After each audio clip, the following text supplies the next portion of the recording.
Next, I took one of these makeup sponges and I went with the Danube Blue. And I just inked this up. Now, there's a learning curve to working with these sponges too. It's a little new for me, so you're gonna have to just play with it and figure out what works for you. I took it and and you might even want to just sample it and see how you're going there. So I just took it and then I start pulling the ink from the top down into my image. Now the one thing I want to avoid that I've got right here are those streaks. So I'm just going to try to maybe be a little softer. I try circles, figure out what's going to work best for you here. But I want my darkest to be right up here at the top.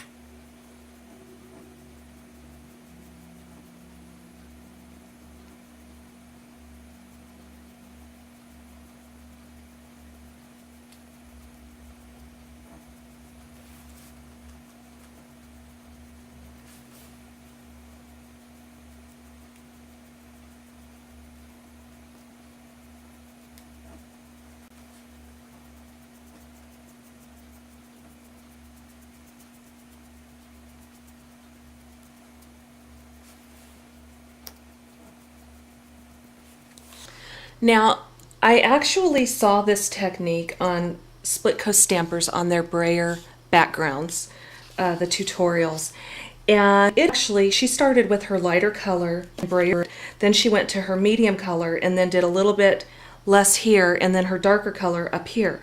The reason I didn't do that is because the jump between my light and my medium color is so strong, and I'm working on uncoated paper. I'm not working on glossy.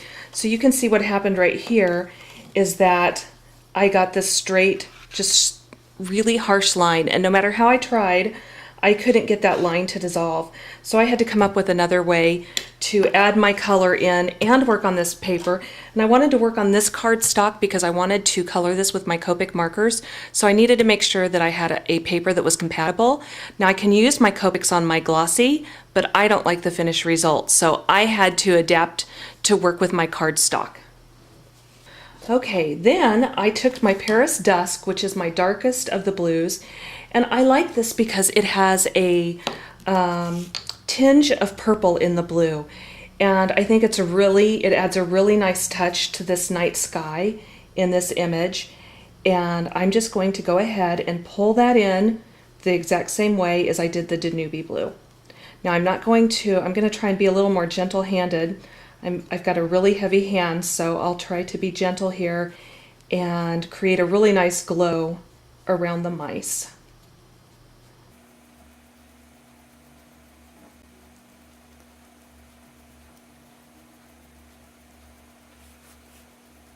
Now I'm just going to flip my image around, and I'm going to take this Paris Dusk and I'm going to pull it up a little bit from here, from the bottom.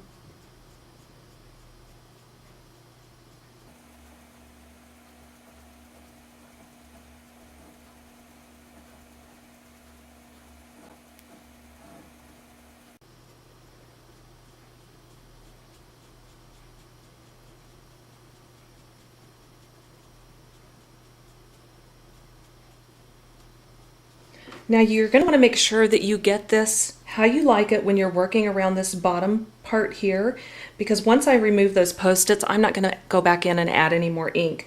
Now I can cut this down and still add ink to the top and the sides, but this bottom section, I need to get that to where I'm happy with it right now so that I don't have to worry about trying to add more ink in after I pull those masks up, because then I'll lose that nice crisp white snow line that I'd otherwise have.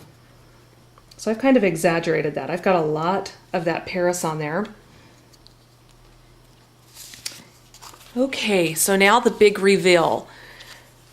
I'm going to take my masks off, and I just hold this down and just lift off here. Now be careful when you lift off.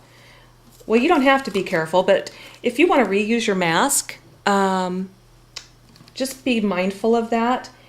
And remember that I've got glue on top of there, and I've been brayering and I've been sponging, so this I just want to pick up gently, and I just want to be really careful when I lift this off because I want to use this mask as many times as I can before I have to create a new one.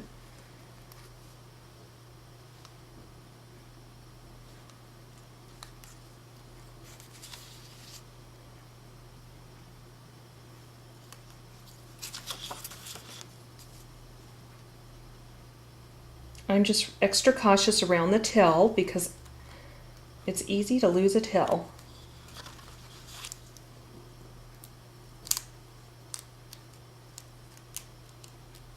Okay. So how neat is that? Quickly cut this down to the size that I want my final card. Okay, so I've almost finished cutting out. If you're wondering how I figure out my guidelines, I guess I should have shown you that. You can see this line right here where my brayer started over, so I've got that lightness. So I just want to make sure that I cut that off. So how cute is that? Now, something else that I'm going to do is I'm going to go back to my Paris Dusk, and I'm just going to gently go in and just to the sides here.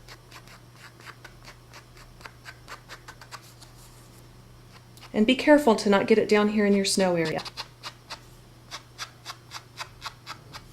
If you wanted to pull that in more, you could just gently try and do that. I need some practice with that. I'm kind of afraid of doing that, so I'm trying to be really gentle.